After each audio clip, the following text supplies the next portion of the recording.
Movies के trailer अचार और पापड़ की तरह होते हैं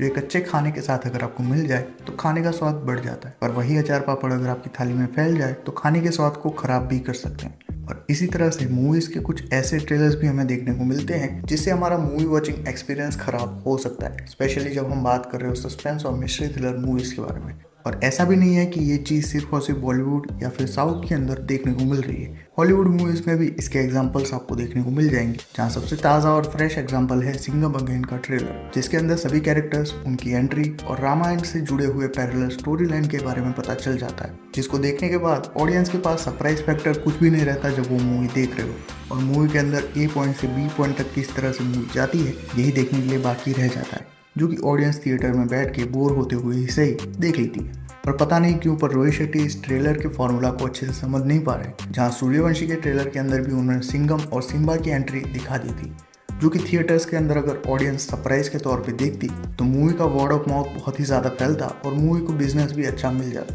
पर ऐसा ना करके ट्रेलर के अंदर ही वो सीक्वेंस डाल दिया गया था। अब इन दोनों मूवी की कहानी तो ओरिजिनल थी, पर जब बात आती है एक ऐसी मूवी की जो कि एक ऐसी ओरिजिनल मूवी की रीमेक है जो कि हिंदी डब में यूट्यूब पे अवेलेबल हो,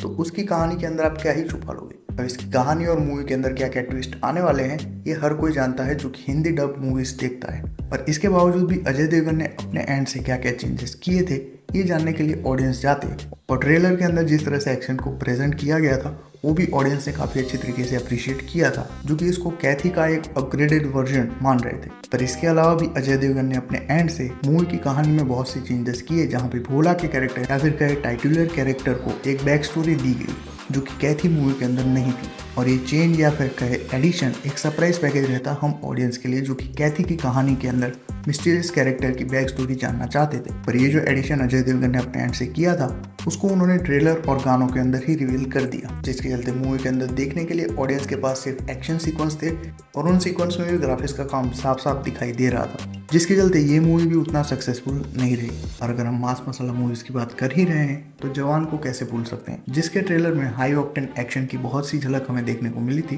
पर साथ ही मूवी की स्टोरी क्या होने वाली है उसको लेके एक भी चीज रिवील नहीं की गई थी, जिसके चलते लोगों के बीच इसकी हाइप और भी ज्यादा बढ़ गई और लोग थियरीज और हिडन डिटेल्स ढूंढने लगे ट्रेलर में से। पर ये सब मूवीज तो थी मास मसाला एंटरटेनर जिसके अंदर कोई ट्विस्ट नहीं होता। पर जब आप एक थ्रिलर मूवी का ट्रेलर देखते हो तो आप एक्सपेक्ट करते हो कि उसके अंदर जो भी ट्विस्ट आने वाला है वो एटलीस्ट ट्रेलर में तो ना दिखाया जाए। पर ऐसा ही कुछ हुआ था मलंग मूवी के अंदर, जिसके अंदर आदित्य रॉय कपूर और दिशा पटानी के साथ अनिल कपूर भी देखने को मिले थे। अब मूवी इतनी ज़्यादा कोई खास थी नहीं, पर मूवी के अंदर ट्विस्ट जो था वो काफ़ी अच्छी तरीके से काम कर जाता अगर उन्होंने दिशा पटानी के कैरेक्टर को रिवील ना किया होता ट्रेलर के अंदर, जो कि मूवी के इंटरवल के टाइम पे डेथ दिखाई जाती है। पर मूवी के अंदर ट्विस्ट के तौर पे उनको जिंदा दिखाया जाने वाला था, जो कि एंड के सीक्वेंस में हमें देखने को मिलता। पर ट्रेलर के अंदर जब उनका रिविलेशन होता है उस शॉट को भी ऐड करके दिखाया गया था, जिसके चलते लोग काफ़ी अच्छी तरीके से जान गए थे कि ये क्या दिखाने वाले हैं। और ओवरऑल मूवी के अंदर ऐसा सच कोई थ्रिल भी नहीं था, जिसके चलते ये मूवी हिट साबित रहे। थ्रिलर मूवीज़ की बात चल ही रही है तो अजय देवगन इस मामले में हैट्रिक मारते हुए हमें दिख रहे हैं,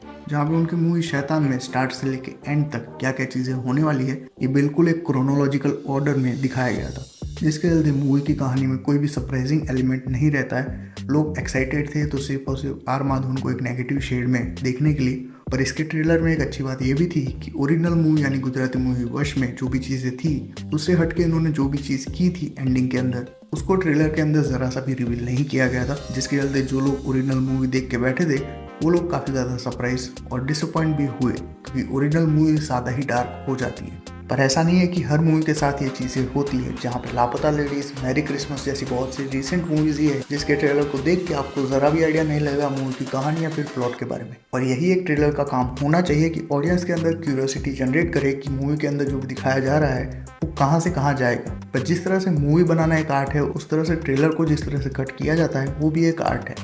जिसको बहुत से लोग माहिर नहीं कर पाए।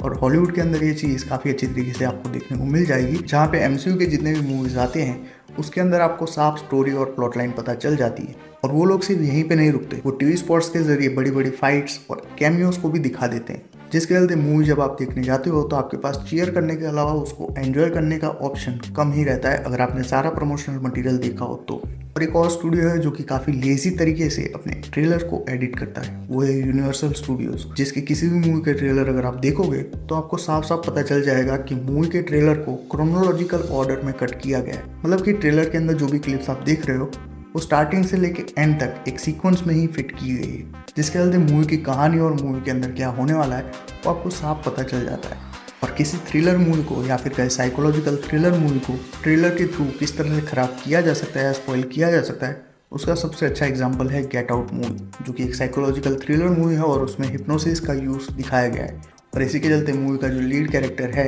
वो किस तरह से वहाँ से बच के निकलता है या उसको क्या क्या चीज़ें फेस करनी पड़ती है, यही सब हमें इस मूवी में देखने को मिलता है। जहाँ पे थ्रू आउट द मूवी इसके आसपास जितने भी कैरेक्टर दिखाए जा रहे हैं वो सभी एक तरह से नेगेटिव कैरेक्टर ही होते हैं। एंड गेस व्हाट, इस चीज़ को मूवी के ट्रेलर में डाल के दिखाया गया था। और ऐसे बहुत से ट्रेलर आपको मिल जाएंगे जो कि मूवी की हाइप जनरेट नहीं कर पाते पर मूवी का मज़ा ज़रूर खराब कर देते हैं। और अगर आपके ध्यान में कोई ऐसी मूवी है जिसके ट्रेलर ने ही आपका मूवी देखने का मज़ा खराब कर दिया था तो कमेंट्स में बता देना। और वीडियो पसंद आया तो लाइक कर देना, बहुत पसंद आया तो चैनल को सब्सक्राइब कर लेना। मैं मिलता हूँ इसी तरह के एक और वीडियो में, तब तक कीप बीइंग फिक्शन फैंस।